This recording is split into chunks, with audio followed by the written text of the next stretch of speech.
going to begin, like we always do, with a question and answer session with Dr. Menzel, and then we're going to hear about what's happening down at the Capitol in the legislature with respect to with respect to funding for public schools. And our speaker tonight is Alexis Susdorf. After that, we'll end the meeting with executive board updates and then updates from any reps. Thank you. Okay, if you have a question for Dr. Menzel and you haven't given me, put it in the basket, please do so. Okay. Is there a process for transferring data or information from one teacher to another when it comes to IEPs and special education when a teacher resigns mid-year? District policy or checklist, who oversees that transition?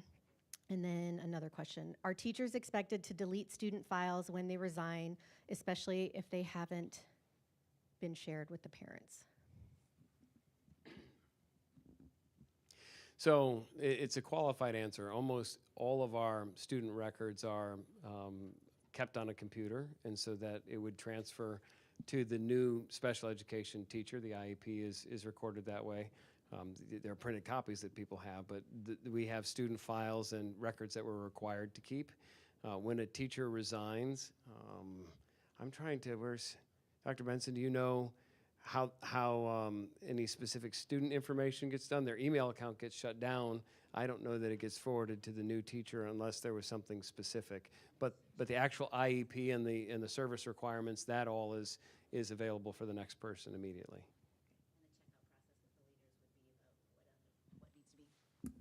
Good evening. Thank you for letting me hop in just for a second too. But a check-in or a checkout process to share information, relevant information that needs to be communicated with the next teacher, with the leader, is part of that process too. So anything that hadn't been communicated yet, we would collect and transfer as is needed to do so.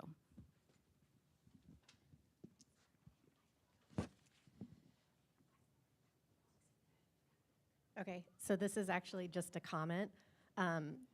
And it's a note of thanks for you and your cabinet for being transparent regarding parent concerns and supporting our programs. Okay. All right, next question is there a plan in place to replace the results-based funding many schools are losing? Or rather, another method of funding positions that were once paid for by RBF? So when the legislature eliminated RBF, they provided one-time funding to help mitigate the impact, and part of that was an increase in the base funding, but it didn't come close to replacing what we earned in results-based funding. So there's really not a mechanism in the state budget to be able to replace that. The only way that we really do grow revenue is by growing enrollment, and so part of our ongoing focus is how do we increase the number of students who enroll in our district. That brings in more money. With more resources, we can be able to invest in people. If a student is expelled from the district, are surrounding districts notified of the expulsion? If the student withdraws from the district before the expulsion process is complete, are surrounding districts notified? So it's not a note. We don't just put like a scarlet letter on someone and say you're expelled and let all the surrounding districts know. But when a student is moving from one district to another, the district typically will ask for their records, including disciplinary history. And if they've been expelled, that information is shared with the district. Then they have a decision to make whether or not they want to accept a student who's been expelled.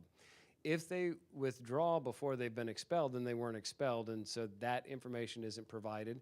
There still is likely disciplinary history that would be requested by the district and would inform their decisions. And smart districts actually pick up the phone and call. Okay, this is from a parent/teacher at Mountainside Middle School.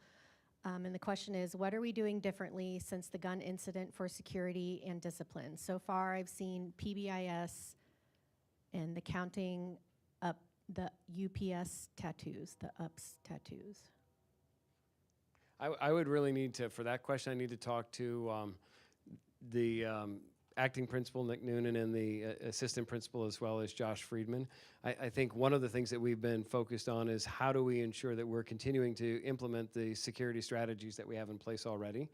And then the other is we've got a survey that's going out to parents very soon, probably tomorrow, with respect to one aspect of what the police department has suggested we consider, which would be clear backpacks. Not everybody likes that idea, but the police department thinks that that's another enhanced way to address the potential of someone bringing a weapon to school. They couldn't hide Is that it if it's district-wide or just at? well, we're starting with Mountainside Middle School to get a sense of how parents would feel about that. We had other people who asked, well, what about metal detectors?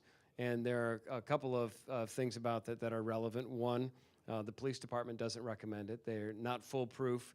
They take a fair amount of time. They're not cheap, and it's not that it's just the expense that's relevant, but there are many other things that are far more effective from a security standpoint, at least from law enforcement's perspective. We are looking at the evolving technology because there may be a time where the intersection of the cost and the sophistication of the tool. So if you have a wand, for example, the wands that they'll do, that'll catch any metal. So you have a zipper on your pocket, it catches it. So then you have to investigate everything. But the technology is becoming more sophisticated, so it can check and see the outline of a potential weapon. And so it might be able to be more specific. And at some point, there might be a convergence where that works. We're not quite there yet with the technology, but we're continuing to look at that and explore what that might mean. Okay. Second question, what is the district doing for teachers to help support SEL in the classroom? Where's Dr. Benson? There is a fair amount of work being done on our multi-tiered systems of support, particularly Tier 2 and Tier 3, but I don't know if you want to speak to the specifics of the work group. So there is a core level of work that we want to be sure that all of our teachers are prepared for, which would be Tier 1. And we know that in order for our students to be successful academically, they need to be supported in the learning environment in terms of their social, emotional health and well-being. So you can't decouple the two. And so providing support for teachers to understand positive behavioral support and to identify when students might need additional support. We don't necessarily have all of the resources for some of the most intensive cases. We try to figure out where those needs might be and how we can move in that direction. But Tier 1 and Tier 2 level support in terms of positive behavior and addressing those challenges for our students is something that we've been working on across all of our campuses. Was it this year or last year where we had a full early district PD day? That was, maybe it was, yeah. Okay, the years are a blur, but. Also that there may be a curriculum adoption.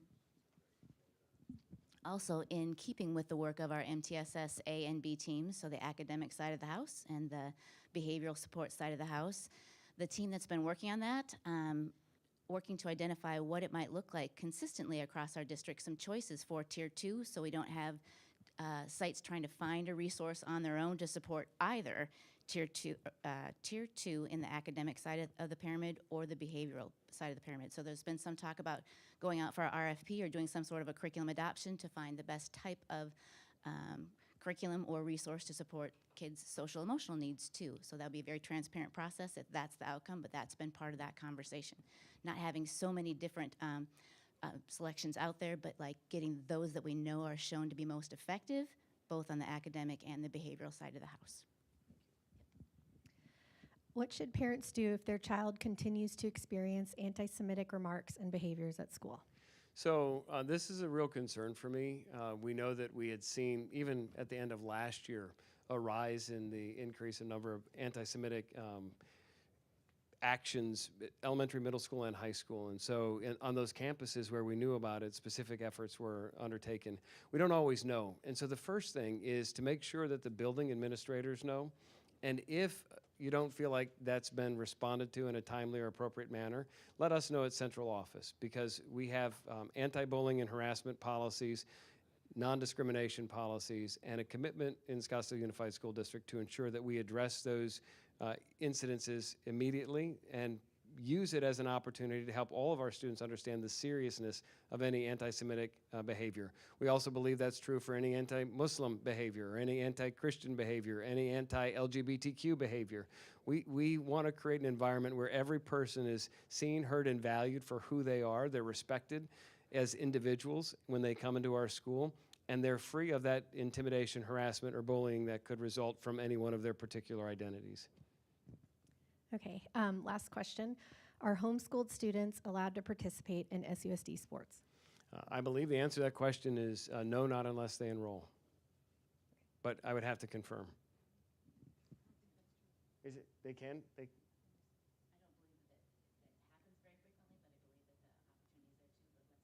Yeah, I would have to confirm that. Okay. All right. Thank you. Thank you. Thank you all for being here.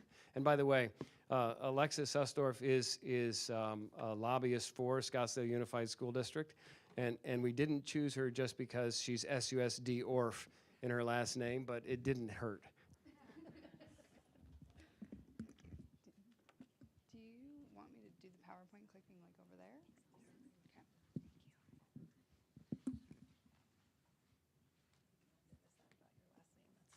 Yeah, I know. Oh, perfect. Okay. Awesome. All right. Awesome. Where's the easiest place for everyone? Maybe here so that you can look at my fantastic PowerPoint. Alexis Sussdorf, SUSD, that's why he made that comment. I own my firm, State 48 Public Affairs. I've been doing public policy work at the Capitol for 12 years now. I've really found a niche in the education space. Just sort of my personal background, I do have 2 little kiddos too. We are over in Mesa. My 4-year-old just started preschool, so it goes fast, and I also have a 2-year-old. So on the very early end of the spectrum, but all of this and all the education policy that we're dealing with really resonates with me because I know it's going to be something that I'm dealing with very, very soon in the future as both of my boys embark in Mesa Public School next year for kindergarten, and the other one will be right behind him. So. And then I am also a product of our public school system. I grew up in Tempe and went to through the public school system there. So really education policy in the K-12 public school space is near and dear to my heart, why I got into it, why I started my firm, and why I'm so privileged to be representing Scottsdale Unified at our Capitol. I also work with higher education entities with community colleges and work with a group of 61 school districts called GUPPY-MEC. So just a little bit about me so you know I'm not just making this stuff up. So I'm going to go in and I'm going to try to keep it relevant to you all. I get really weedy because I just absolutely love this world and love this stuff. And feel free to jump in while I'm talking, while I'm after, but try to keep it relevant from the lens of the parents. So our legislative session begins every year the second Monday in January. This year it was January 8th. The legislative session always starts off with the governor delivering their State of the State address on the House floor. Themes in the State of the State address are themes that we see all over the media and social media anyways, so nothing surprising in there. There were specific mentions in there. Dr. Menzel referenced the $300 million. That part of that $300 million one time was as a result of that results-based funding going away. Tricky part is it's one time, so future years it's really something to continue to fight for. Aggregate expenditure limitation hopefully is something that you all are aware of, but it's something that K-12 education is constantly battling. It's a spending cap that K-12 school districts have to adhere to, and it is a formula that is fairly archaic. It was developed in the 80s, so there's just constantly a desire to fix that formula. But as a result of political reasons, the formula fix is really hard to happen. So each year there's just been this kind of 1-year Band-Aid override that we continue to live through, and I live through. But hopefully and eventually there will be a bigger fix to that aggregate expenditure limitation issue. Prop 123, this is also something that's mentioned, and I'll get to it a little bit more in a second. But in 2015, there was an initiative to pull additional funds out of our state land trusts. The state land trust is currently in law pulling at a rate of 2.9% each year out of that state land trust. In 2015, they increased that to 6.9%.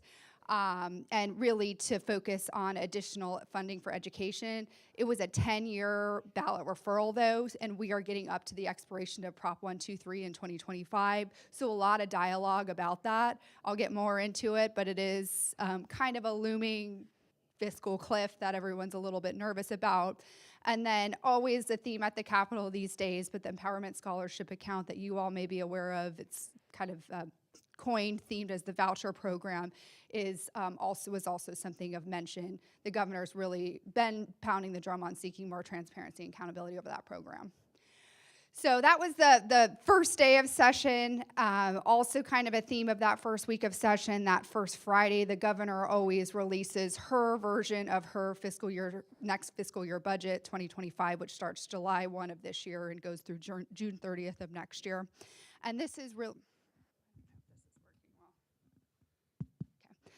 This is really an opportunity where she starts the dialogue with the House and Senate to say, here's what I want in a budget, and then we can kind of negotiate to the final product before we get to the start of the fiscal year. So her budget had some pretty fiery pieces in it that got, again, our governor is a Democrat, and we have a Republican majority House and Senate. So if you can imagine the dynamic going on there. So she came out with some provisions that are not generally supported by the Republican majority. She came up with some pretty strong empowerment scholarship reform, and then STO, which is another kind of mechanism for private school voucher. She came up with some repeal and major changes to those programs, which again wasn't well received, but it was her attempt to try to create some cost savings. She did include $4.5 million ongoing for school meals. This is a program that's sunsetting this year to cover the reduced price copay that parents pay.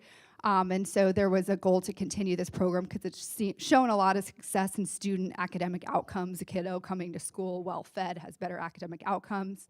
While a small number, I think it's something that Dr. Menzel has really been working on for his staff.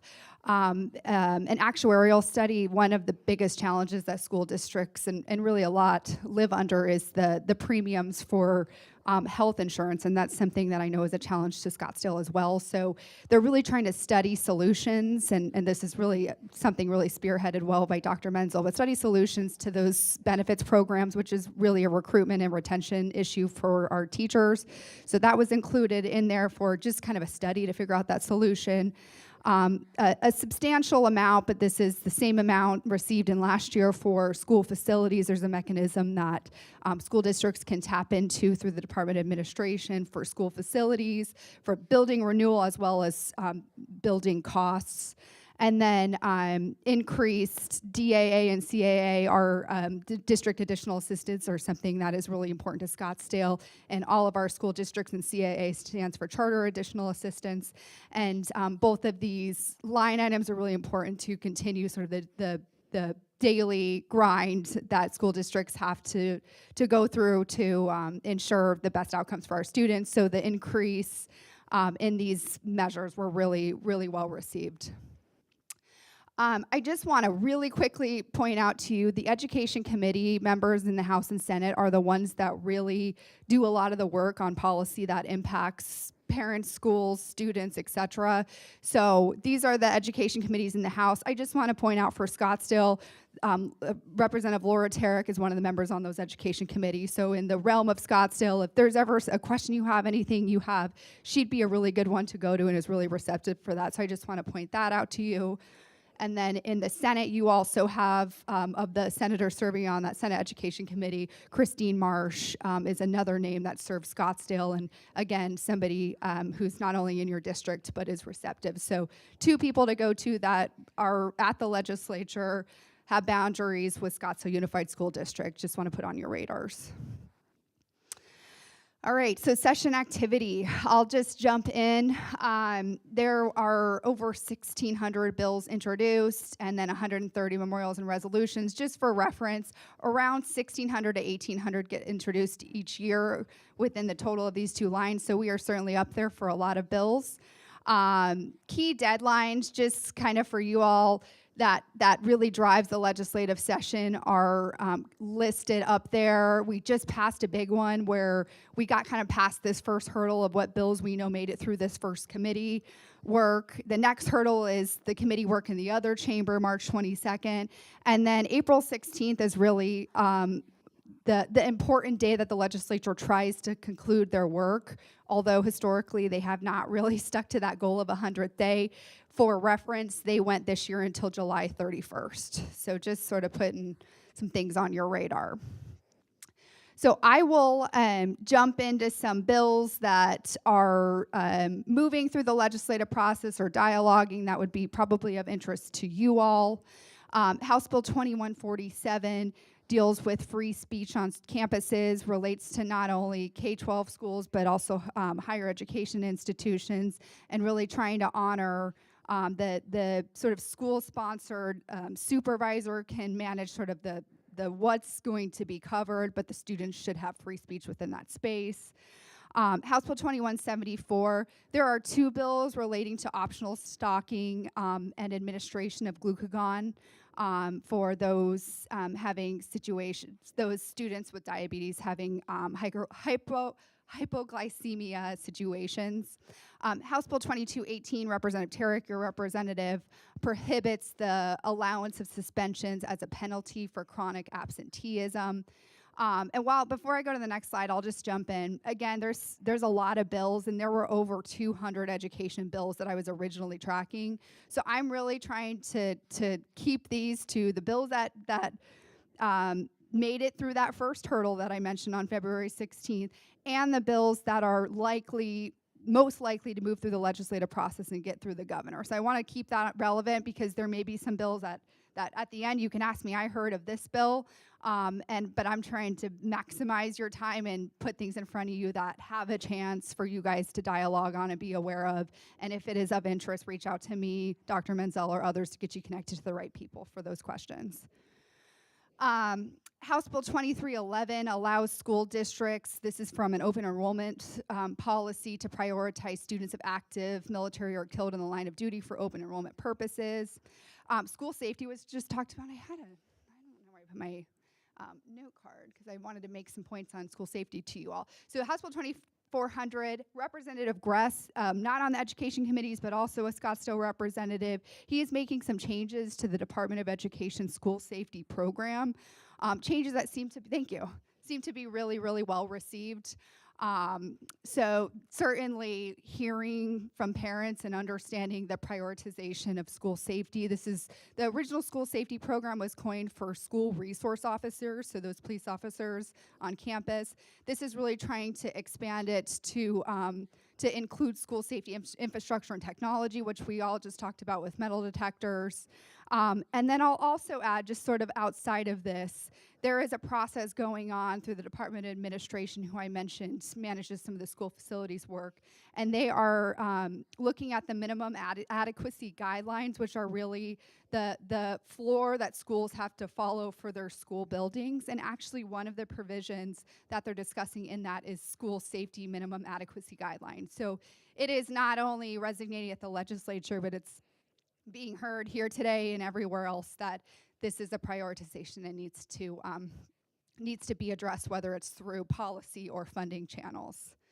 House Bill 2437, this also has a mirrored bill in the Senate that's moving, but it is trying to reinstate a graduation requirement for the statewide assessment. This was something in place many, many years back, and they're trying to reinstate that. It would be the State Board of Education that would be developing whatever that threshold would be required for graduation, but there is an inclusion kind of caveat. If they aren't able to pass the statewide assessment, they can also pass a skills assessment test or receive an industry recognized credential. These this one probably has a tricky path forward, but that graduation requirement theme is certainly something been resonating at the Capitol and the Department of Education. 2445, there is some requirements within the younger K-3 reading program, and there are specific reports required from schools. So there is an interest for some of the higher performing schools or schools showing growth to minimize some of the administrative pieces of that. Somewhat of a controversial bill because some people feel really passionate that K-3 reading program is critical, while others think if they're performing, why should we have to do the administrative work associated with it? So just sort of context, not my opinion, just kind of the dialogue. House Bill 2484 would require schools to post the qualification of their school nurses on their website. House Bill 2629 requires schools to provide 45 minutes of instruction in the history of communist regimes. You'll see a theme a little bit. There's a lot of prescriptive requirements around instruction and curriculum, which I don't, generally, I'm not sure anyone would really have qualms with these types of teaching, but prescribing it in state law makes it really challenges from an implementation standpoint. So just the dialogue, again, not my opinion, not Scottsdale's opinion, just giving you the dialogue of some of the folks and some of these curriculum pieces that you'll see, and you'll see several themes in here. 2645 requires school boards to adopt policies regarding partial and full credits for students in foster care, recognizing that's a fairly transient student population, not a population that graduates at high rates, trying to develop some sort of process associated with partial credits. Yeah, go ahead.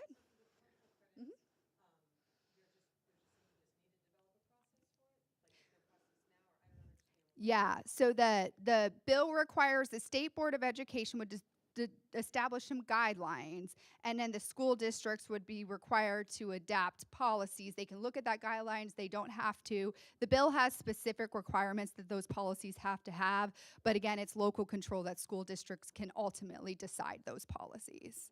Yeah. 2675, this has a bunch of different facets that I think would be of interest to parents in the room.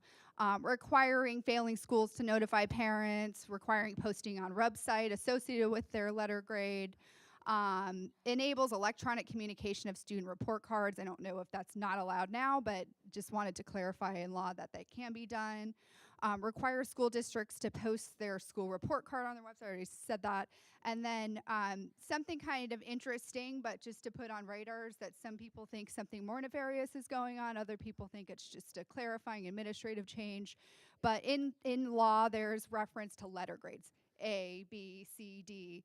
They are, in this bill, removing that A, B, C, D to just reflect performance measures. So a performance measure could still be A, B, C, D, but it also could be 1-star, 2-star, 3-star, 4-star, or underperforming, overperforming, using words. So it's interesting that they're doing that, but just something that people are keeping an eye on, because it could potentially mean somebody has interest in a bigger accountability system change.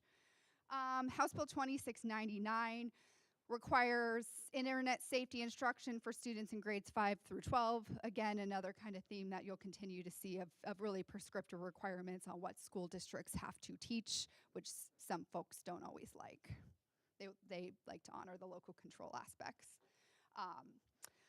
Let's see, I talked about aggregate expenditure limitation. I just point out one bill, Representative Gress, again, is yours here in Scottsdale, but there are a tremendous amount of AEL bills I won't even get into, but everyone acknowledges something needs to happen and there's a problem. It's just what that solution is. There's a lot of different cooks in that kitchen. There's short-term solutions, there's some midterm solutions, and then there's interest to longer-term solutions, and then there's interest to fully repeal. So good to know everyone's got ideas, but hopefully we get an idea across the finish line that works for everyone. So I mentioned Prop 123, and I put this on your radars because it could be on your ballot maybe at some point, because there are several referrals right now from the legislature with different concepts around Prop 123. Again, just kind of going back, this is the request for additional funds out of the state land trust than what's constitutionally allowed right now.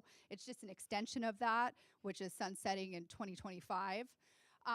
So the iteration is it was originally at 6.9. There is a new amendment dropping that percentage down to 5.5%. So the percentage is still on the table. There is a different version floating around with 8.9%. So they're still finessing what percent they feel comfortable with to protect the corpus. But then there is a policy aspect of that. So with this continuation of whatever percentage they determine, they really want to earmark it for teacher salaries. And there is not only the earmark for teacher salaries, but there's a lot of policy provisions in there. Without getting in too much detail, I think there are There's a lot of work that needs to be done, not only in the percentage piece, but also the policy associated with these teacher salaries. There is also an interest to expand this beyond teacher salaries, knowing that a lot of our paraprofessionals are equally important to showing a student's academic outcome. So there's just a lot cooking here, but you may see this something on your ballot. We will see what that is, what the result is, but there is a lot of dialogue here. Good news is there's a lot of dialogue, there's a lot of interest, because at the end of the day, I'll get to it at the end, but our financial revenue for our state is looking really, really gloomy. COVID dollars are going down. There's a new concept of flat tax. All of these are cooking up a storm of the state going into some pretty negative financial situations. So looking at some of these entities like the State Land Trust are really some would believe important to ensure adequate education funding continues. Okay, on the other side, in the Senate chamber, there is Senate Bill 1058. Got a lot of pieces of it, but requiring personal finance course for graduation. Again, kind of another curriculum mandate. This one's extra unique because it's required for a semester of personal finance would be required for graduation. Again, I don't think anyone's denying that personal finance is important. I honestly think personal finance is probably in a lot of the curriculum already, but a requirement for graduation is where it becomes problematic. 1097, just one on your radars. I don't know how much farther it will get, but it did get through that first hurdle I talked about. But trying to create partisan school board elections. Right now they're not partisan, so it's really trying to create partisan school board elections. Yeah, I don't know if the process is like that clear. It would essentially be Republicans and Democrats identifying themselves. I know there was a lot of debate in committee on like what would this look like in a primary space.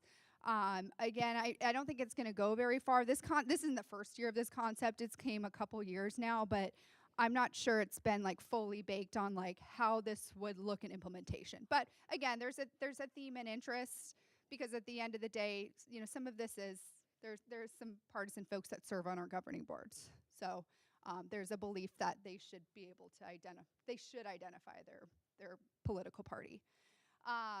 Senate Bill 1166 requires a school to notify a parent within 5 days if a different biological pronoun is used by the student. There's a couple of these themes. Senate Bill 1182 requires a school to provide reasonable accommodations for showers and enables a private cause of action suit if they feel like their student was in a situation with the opposite sex and shouldn't have been. Let's see. Senate Bill 1187. This one's relating to polling places. So when a school district has a bond or override on their ballot, trying to create a different neutral place for those to commence, although the school district can be used if that's the only place. We know in some of these rural communities there's not a tremendous amount, but trying to, in situations where they do, kind of like an election integrity concept that is moving through. Let's see, Senate Bill 1283 requires a bond or override statement on the ballot to reflect the property tax reductions if not continued. Not sure how much farther that one will go. I do think it is moving or did move out of the Senate today, but it does have some challenges when it gets to the governor's office, but wanted to put it on your radars. Let's see, Senate Bill 1369 requires AD to submit a school safety report through surveying schools. You guys mentioned school safety. This is somewhat already done, so I think just sort of the background of this is there's some people that think it's a bit duplicative that what exists now, but just school safety being a theme, I want to make sure I have that on your radars. Let's see, 1404 requires convicted sex offenders with legal custody of the child to notify their child's schools. I know in Scottsdale's reference, I talked to Dr. Menzel about that. There is technology now utilized for that, but this is maybe for some of our smaller rural school districts, this could be something helpful to them. Let's see, continues the Senate Bill 1455. This one's important, especially for Scottsdale. Let me put this on your radars. It continues the ability to use the school tax credit for capital, school meals, healthcare supplies, playground equipment. I know an example of a tennis shade was just shared with me. I know I was over at, was it Arcadia with the robotics lab? But the ability to use this for capital is sunsetting this year. And so, and someone like Scottsdale really maximize these dollars for student activities, student outcomes. So this one, definitely it's important. Is moving out of the Senate. It's had a pretty well received, but if this is of interest to you all and knowing your interest within the budget space, I just want to put this on your radar because this is something, while many schools utilize those public school tax credits, this one is really beneficial and valuable and used by all of your schools here in this district. So put that on your radar. If you ever run into your legislator or are feeling like reaching out to them, this would be a good one to reach out to and say support that. So can I ask a quick question? Yeah. If it's on our radar and we want to do something about it, what can we do? Yeah. If you guys know who your legislators are, and at the end of this, my email would be there. If you know who your legislators are, you can send them an email saying who you are from their district and you support this, support Senate Bill 1455 to continue public school tax credits. I think an email to them is going to be the most powerful. You know who your legislators are. If you don't, no problem. At the end of this, jot down my email and I'll get you connected with those emails. Also phone calls to their offices. So those types of activities are really well received. What about RTS? Yeah, the request to speak system, it is, you have to have an account activated. Again, if you activate your account, you have to physically go to the Capitol to activate it. But I go down there all the time, pretty much every day. So if you feel comfortable sharing your password with me, which you can change it after the fact, but I can physically activate it in person for you at the Capitol. And then you can go in the system, it's called request to speak, and you can sign in on any bill you want anytime, including this one, to take your position. And then if it's in committee, you're able to add a 250 word or less note on how you feel about the bill. So yeah, I encourage you to take advantage of that. And something I know that the legislators really value is when you write in the note, hi, I'm blah, blah, blah from LD, whatever. So they know that they're your constituent or you're their constituent. So yeah, if you have interest in the request to speak system, if you have interest in emails, jot down my contact and I can get you all connected with the right people. All right, let's see, 1459. This one probably going to get changed a little bit through the process, but it requires the Department of Education to reduce by 2 letter grades for not fulfilling prescribed disciplinary actions recommended by teachers. There is a belief that some of the disciplinary actions that teachers are bringing forward are not being listened to by leadership. So they are trying to add a discipline. If they don't honor it by a certain threshold and percentage, it would be 2 letter grades. I think the 2 letter grades is received as a very punitive, right? If you go from a B to a D, that is incredibly impactful. It impacts the housing community, that impacts everyone. So, so I think there's an interest to finagle with this letter grade concept, but in general, they want to have some sort of teeth to when the teachers make these disciplinary actions that they're taken seriously. Let's see, special education was brought up today, so this one of interest to whoever that is. 1463 has a bunch of different pieces in it, but it comes from a really great person, great place, and it's establishing an IEP advisory council and also trying to develop a statewide IEP planning form.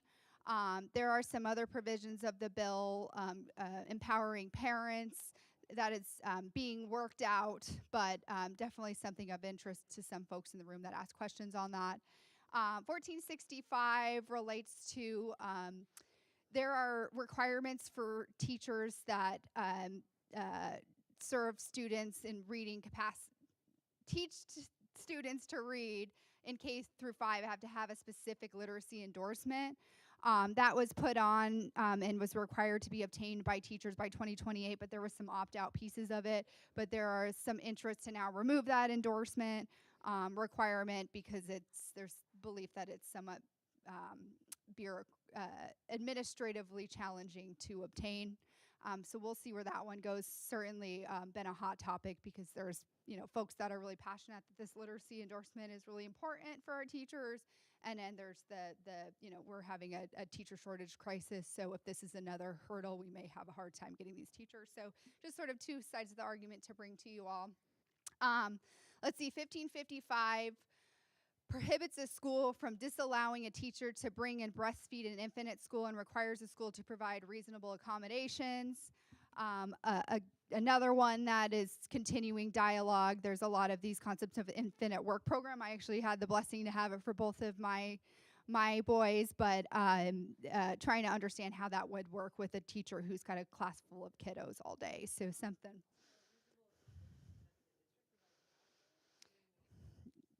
No, there's no specifics on the bill. The bill is incredibly simple and doesn't have a tremendous amount of detail. But those are questions that people are asking as well, for sure. Yeah, what does that mean? What does that look like? Go ahead. Yeah, the question was, does it come in and then they leave? It's not clear, but I think the concern is the latter could happen. And again, I've had an infant at work program. I've made it work, but for a class full of, I don't know, teacher class sizes now are fairly substantial. It's not always practical to think that they can have their infant all day with 30 middle schoolers as well. So we'll see, but it is moving. So if this is something of interest, I would say reaching out to your legislator or Senator Bennett, who's the education chair, just to provide your perspective from a parent's lens might be helpful, because it's just one of those topics. Like, it's breastfeeding your child is a blessing and an honor and something that, you know, people want and like to do, but having that infant at school all day could hinder some things. Go ahead.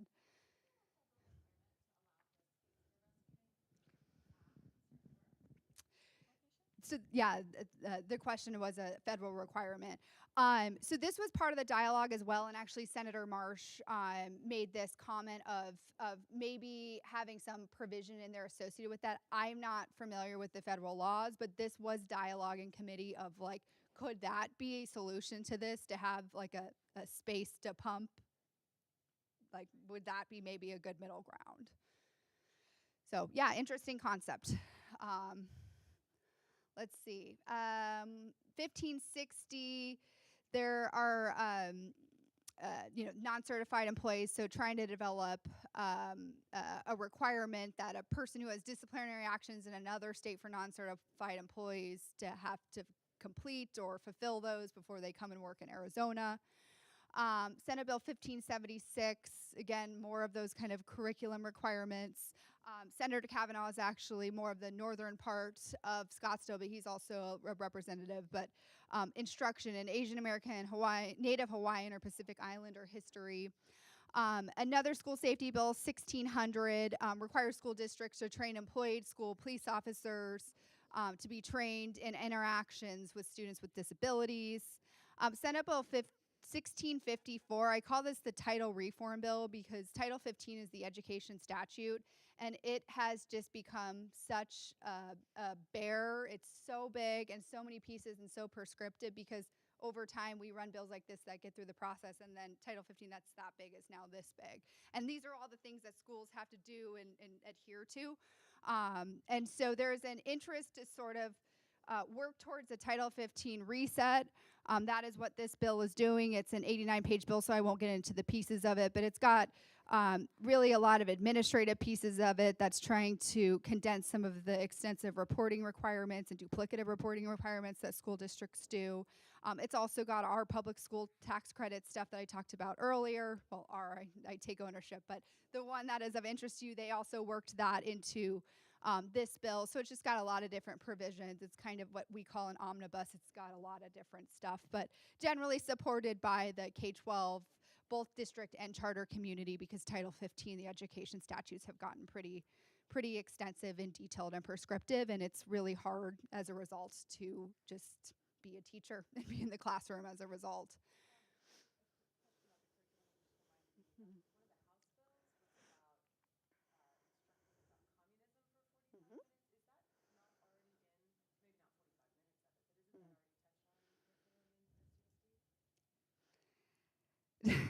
I'm not an expert, Dr. Menzel, and the specific curriculum. Do you guys cover communist regimes? And then to go further, it gives you like the 6 or 7 communist regimes that you're able to talk about. The bill does. So it's not even just communist regimes. It gives you the 6 ones you're able to cover. So my question was, the House bill that she mentioned about talking about communist regimes for 45 minutes being a requirement, I thought that we already talk about that in SUSD and at the high school level. We do, and they'll be covered in a number of parts of the curriculum. So I'm not sure how this would add to that. I wondered if it was 45 minutes a day, or what the specific amount of time was. So yes, we teach about communist regimes, and again, I think the earlier point that was made, that when you legislate specific curricular aspects, it makes it really difficult for us to do the job of providing a comprehensive curricular suite of courses for our students. You could simply say that it must be included in your history curriculum scope and sequence and figure out where it's appropriate. But to call it out as a single topic is kind of challenging, because then we have to be able to record where are the 45 minutes that you taught it, and is it taught to each kid every year, or is it once in your high school experience? Or Well, because auditing, I mean, ultimately at the end of the day, all of this is auditable. So it while it sounds like it's already kind of built in, potentially there has to be some sort of paper trail at that point to ensure the students got that from an auditing perspective. So yeah, again, I don't know if anyone's denying that personal finance, that Asian, Pacific, and Hawaiian. Like I've never heard anyone say like no way to these, but it's just in general, how far do we go, right? Like how many more prescriptive bills could we run that do that type of stuff? It gets really out of control really quickly. So let's see. SCR 1013, I mentioned a couple of bills, and I put this one especially on your radar because it's a resolution. It means that it goes from the legislature to the ballot. It skips the governor. So the governor, who has historically been pretty heavy-handed in her vetoes, this would not be something that she's able to veto. But it would bring to the ballot. I mentioned that shower bill previously with the have to make reasonable accommodations for showers combined with the private cause of action. And then there's the other bill with the parent permission to call a different pronoun or name. And then there's an employee allowance to call the biological pronoun, so an employee could decide how they want to call a student. So it just kind of putting on your radars, it would be something on the ballot. So if it passed, it would be something you all saw on your ballot. So that's why I want to make that point. The resolutions don't go through the legislative process up to the governor. They go from the House to from the Senate to the House into the situation to the ballot. How long is that process, like going from the House to the ballot? Would it be on the November ballot? November ballot. Yep. And then I just put this third, again, the 8.9% increase, another one of those Prop 123. The percentages are all kind of different, and the provisions around where those dollars go, there's just a lot of thoughts. But I will add, so I keep talking about this aggregate expenditure limitation concept. Another concept that you could probably start to hear about more as well is this concept of what's called a trigger. When Prop 123 was passed in 2015, there was a requirement that if the total state budget got to 50%, the legislature or the state budget would then be required to be cut by a certain percentage. Is it 2 or 4%? I'm sorry, it's been a long day. So these triggers would essentially require the state budget to be reduced in the education space for K-12, which is really problematic. And so these triggers are like the new AE, aggregate expenditure limitation, coming up. So if you are in the media and you see a lot of like spending cap debacle at the Capitol, I anticipate the triggers could be the next AEL, because they're problematic, because we are getting close to those triggers over the next few years if they're not addressed. If someone doesn't revise those triggers, we could get to them and education funding could get cut. So just put that on your radars as something you could start to see or may see in the next couple of years, and you'll say, oh yeah, she told me about those triggers. So just next couple weeks, just continue that committee work that I talked about. So if any of these bills that I talked about are of interest to you, now is the time, because they are really debating these in committee and they love to hear from their constituents. I mentioned at the beginning, and I'll just continue, we've got a really, really poor budget outlook. We're looking at having to cut the existing budget by nearly $400 million, and then looking at a substantial budget deficit for next year. Again, the result of that is a compilation of things, a compilation of maybe a little bit overspending.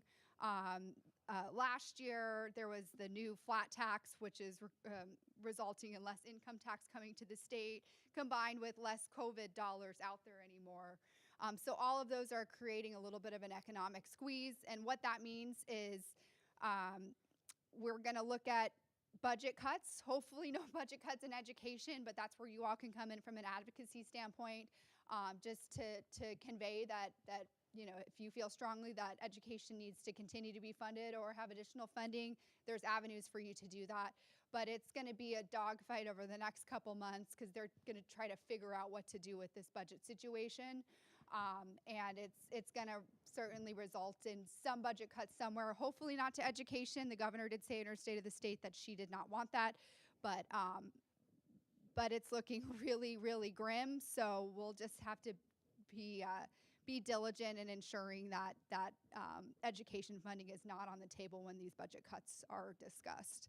There's also this rainy day fund concept, but there's no interest at this point that I've heard to tap into it. They have a rainy day fund, like a savings account, but some don't think it's raining yet. So, and then lastly, the 2024 campaign squeeze, I just put that on you because there is a little bit more interest to get through the legislative session sooner than they did last year on July 31st, because remember, they're all up for re-election. Them being at the legislature are all up for re-election this year. So my optimism that we'll get done well before July is there.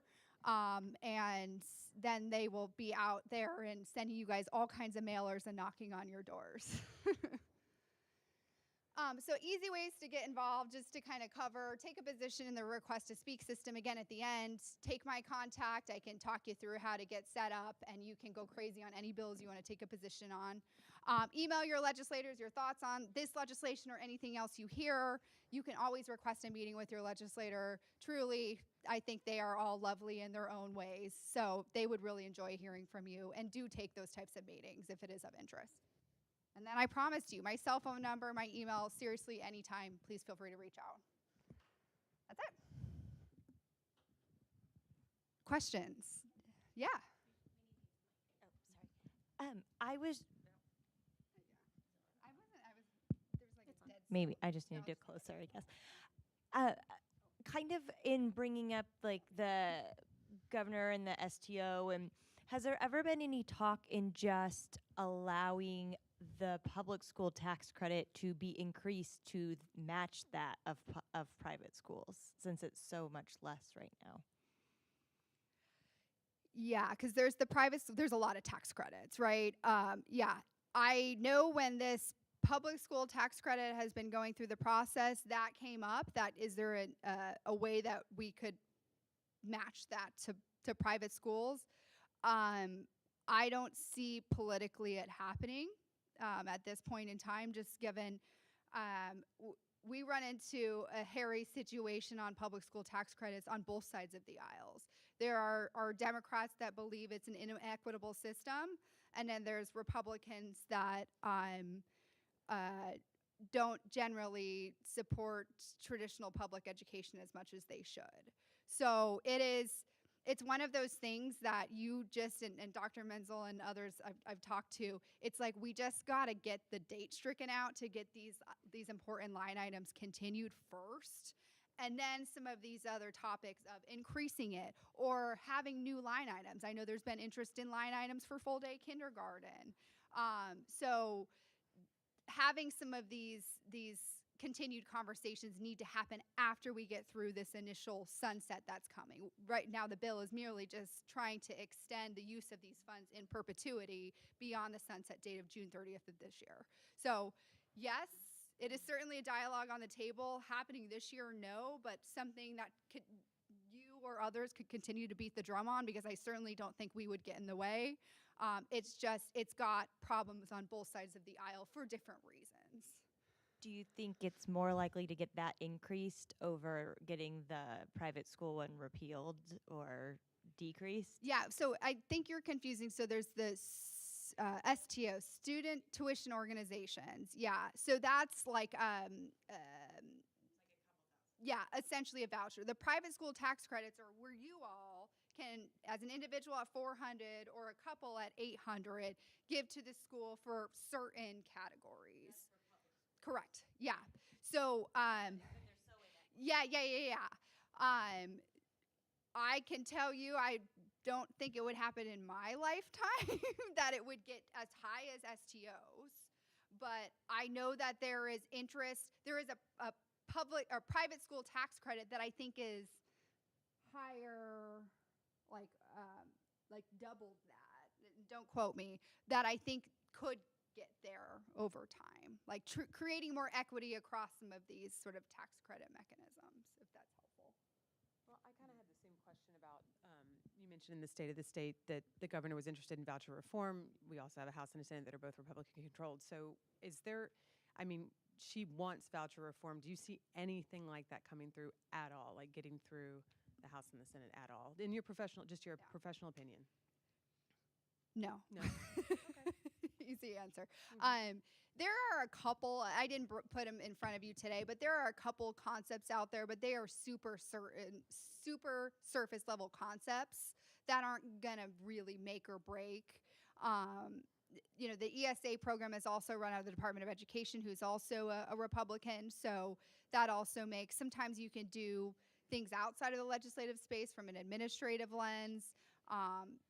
And so that also is a different dynamic. But ultimately, to summarize, I don't see it happening. But, you know, I hate to be, the bearer of bad news. But it's just not, it's not in my crystal ball. But not to say people aren't going to, like, stop trying. They have so many bills out there. They've tried.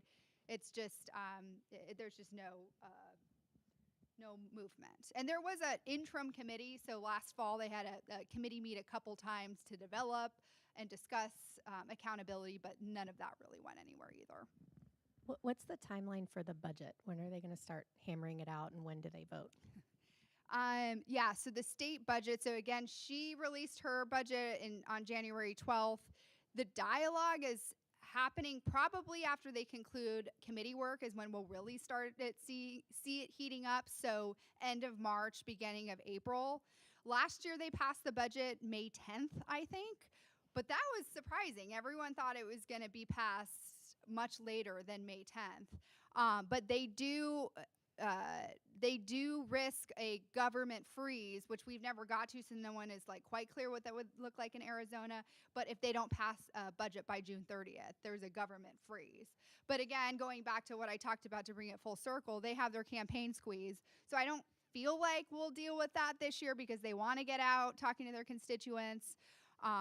So not the most clear answer, but final answer, May 15th.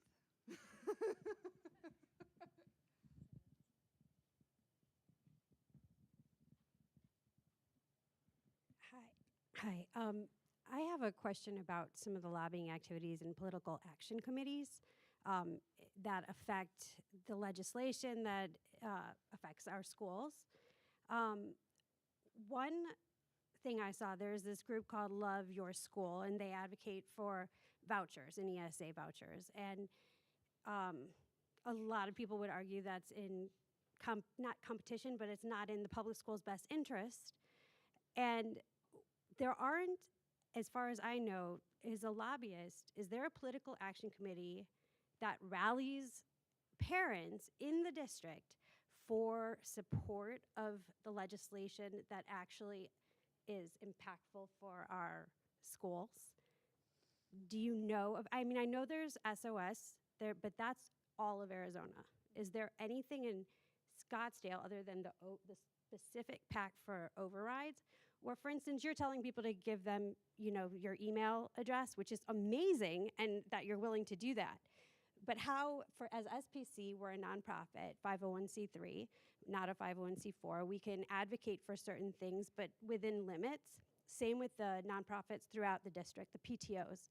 There's always a lot of discussion amongst the PTOs what they're allowed to do. And because it's cyclical and because it's a very short-term institutional memory, new PTOs get on board, and whatever they were advocating, they tend to disagree pretty much every year. It's always a debate. Can you shed any light on what can be done from parents in the district to organize, to get the word out on some of these bills that will actually benefit their kids, whether it's against or for? So I'm not the whole political action, the PAC stuff. I am not an expert in that. But I've done a little bit of research on this, and I don't feel like there's something that you're looking for. There's a variety of C4s out there, but this really unique parent lens, I don't know of anything. I mean, there's a concept that's out there, Purple for Parents, but I don't know if that PAC is something that aligns with your goals and interest, or has a PAC, right? They're an organization, but I don't know if they have the PAC arm. So yeah, I mean, I'm happy to do a little research outside of this. I'm not an expert in the campaign space, but on the advocacy side, I'm just trying to think what are good ways, because there's like 200 education bills, so it's really hard for you all in your day-to-day to know what to track, what's important. I'll think about that. I feel like there's got to be some sort of mailing list that exists through some of these, maybe like School Boards Association, or I don't know. I'm happy to continue. I track a lot of this stuff, so I'm happy to send it in my tracking lists to you to circulate to this group. I'm more than happy to do any of that. But at the end of the day, it's important to know when to engage, right? Because timing is also really important. You all don't know when you're not living it like I am. I'm down there Monday through Thursday. So let me think about that answer, because I don't want to give you the wrong information, but I really want to be helpful, because I'm glad to hear that there is interest to engage, and they want to hear from you way more than they want to hear from me. So this is perfect. So let me think about that, and then I can get back in touch with you. Any other questions? How bad do you think the cuts will be for the budget?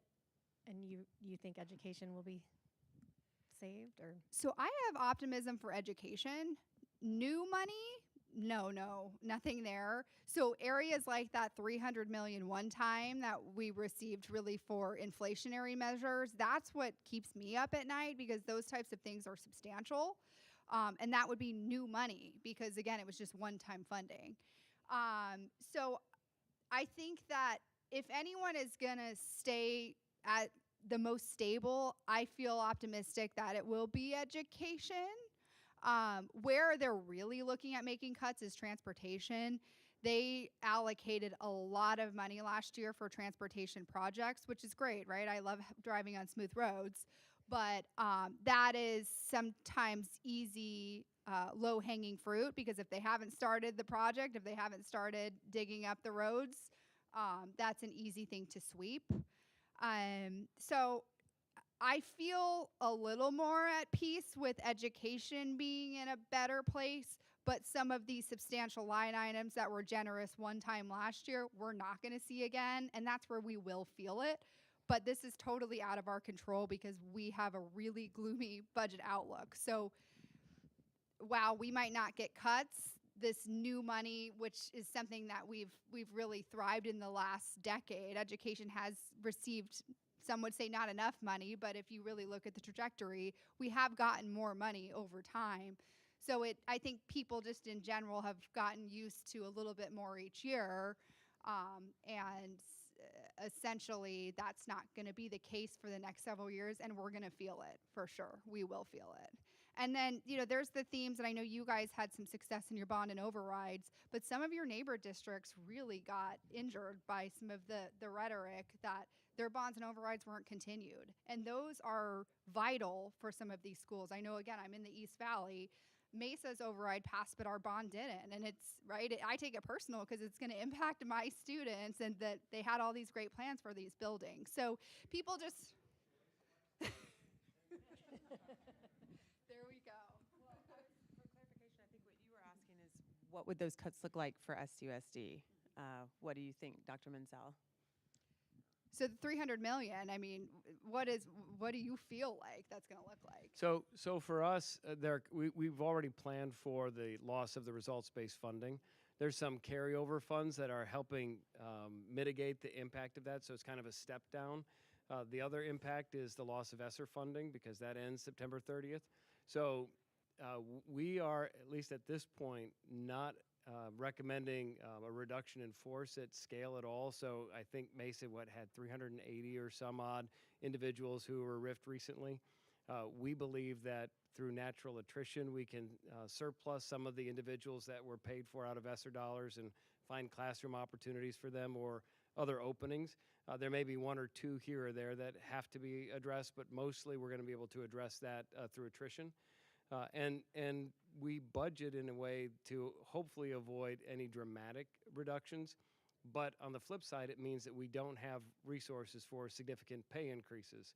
So when you think about what the inflationary impact is on our employees, we're not able to provide as much as we would like. We do have some things that are in the works. Something that the governing board approved at its last meeting was $1,000 per person on an FTE basis as a one-time payment because we had those one-time monies this year, so that's one thing. We're still going through the bargaining process for other compensation adjustments. And then there's the increase in health insurance costs, which is why we're looking at how do we find a way to get quality health insurance at a more affordable price for our employees. At the end of the day, I'll go back to what we know makes a difference, and that is if we grow our enrollment or stem the tide of losses, that generates additional revenue. And if we get the additional revenue, we can put that back in our people, and so that's our goal. So I have a question. So I have seen people enroll their children in private schools or in charter schools, and then the money goes to those schools, and then those kids don't pass a test, and they end up at my school, Mountainside. Okay? Do we get any of that money that went to that school? So yes, in part. So Arizona uses average daily membership, and so if a student is enrolled from the first day of school through the 100th day, then you get full funding. If they're enrolled for less than all of that time, you get partial funding. And so it is a weighted formula based on how many days, average daily membership, and then are they a high school student or do they have any of the other weights that impact the funding. So unlike other states where you wouldn't get it, we get partial payment, potentially depending on when they make the transition.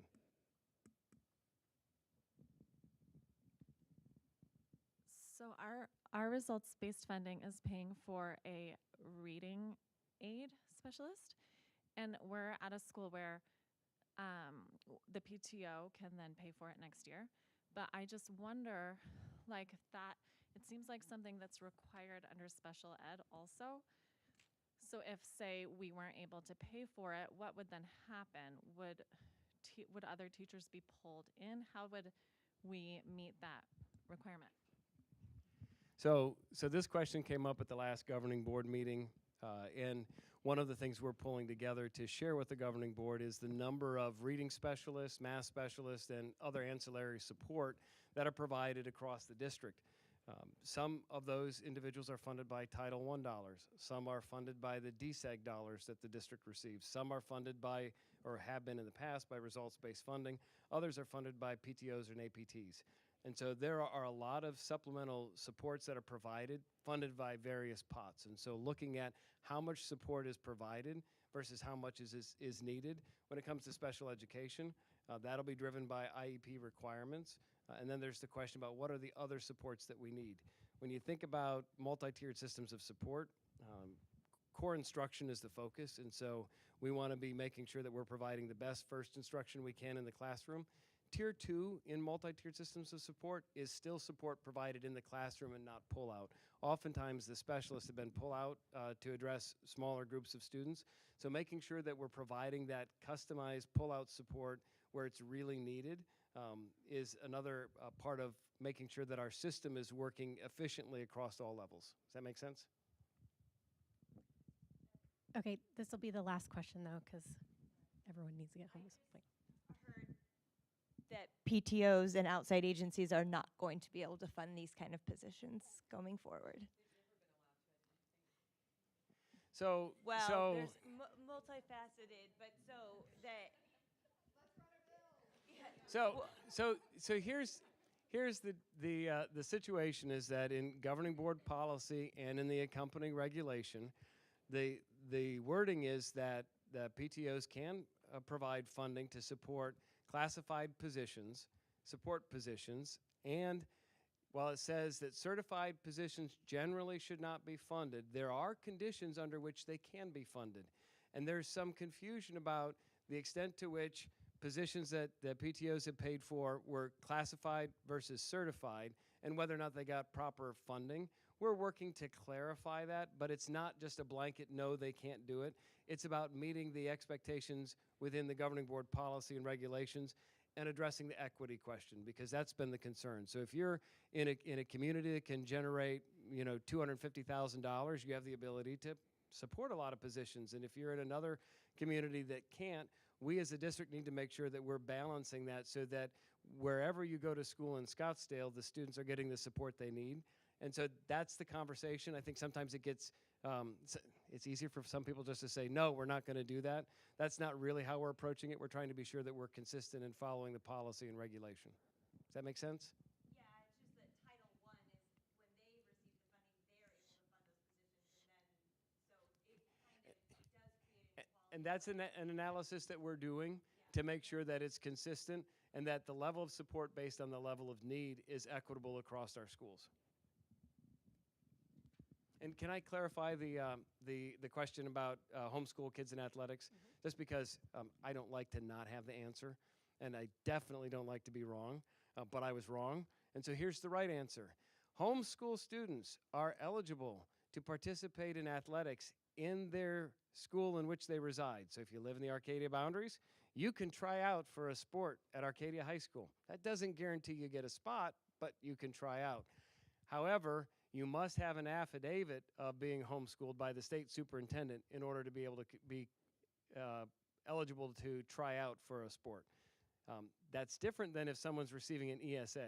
Some schools have said if a student's receiving an ESA, they can try out for their athletic programs, but there's a price tag associated with it, and it can vary, $2,000 or whatever the district decides. Scottsdale has not decided to allow ESA students to be considered for participation, but homeschool kids, if they meet the affidavit requirement, are eligible to try out for their resident high school. And thank you for being here. Thank you, Alexis, for all you do to support and advocate for public ed.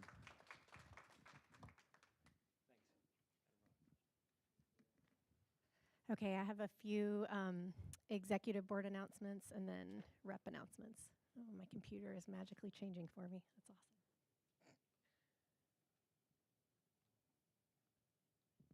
Okay, so we'll start first with our budget update. Email came out again. The Financial Audit Committee has met once. We met last Thursday.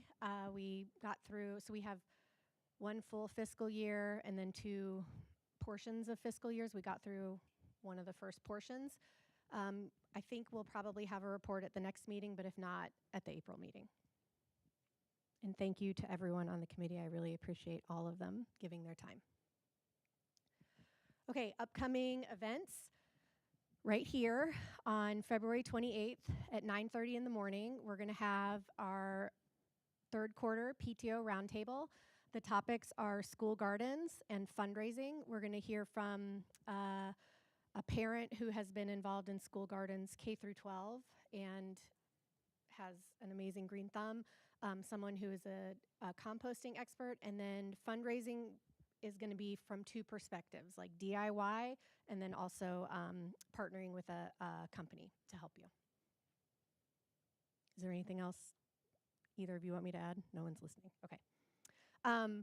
Our Our March SPC meeting will also be right here. It's a morning meeting next month on March 20th. The topic will be parent volunteering. So this is going to be from the how do you do everything that you need to do to be able to help out at a school. You know, there's a lot of websites and maybe fingerprints and things like that. So all of your questions for how to get yourself into the classroom or helping out at school will be answered at our March meeting. And then that same day in the evening, we're going to have a special event, and it's going to be on teen driver safety. And so this event is 2 retired Phoenix police detectives. They give actually a much longer version through Scottsdale Community College, and they're going to use what they've learned in their careers investigating accidents to give you advice on how to keep you, yourselves, and your teen drivers safe. Okay, any rep announcements? Can you hear me? Oh, I just wanted to say that Cocoa Pod Middle School just a couple weeks ago started a Jewish student union from one of our amazing teachers. She had been hearing just from different students about things that were being said and them being uncomfortable. So they had their first meeting, and it was really to hear what the students wanted to talk about, what the students wanted their agenda to be for the rest of the year. And I know that, I mean, my son was extremely excited. They got a great turnout, and I just really think in these times it's great for them to have that as support. Thanks. Anyone else?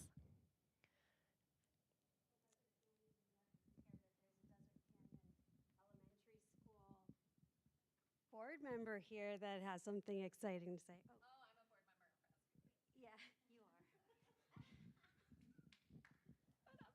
are. Well, Desert Canyon Elementary School just earned their A+, and so we're all very excited to be an A+ School of Excellence.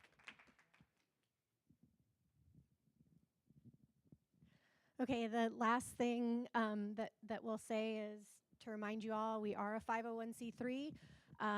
We have operating costs like liability insurance, which lets us reserve this space for events like this and the general meetings like this and the teen driver safety one that's coming up. We rely on donations for all of our operating costs. So if you or anyone you know or any of your friends feel like supporting us, we have a web page. We have QR codes over there. And the PTO roundtables, which are also information packed. I did. Yeah. It's okay. Yes. Okay, does anyone have any questions about that? All right, thank you so much.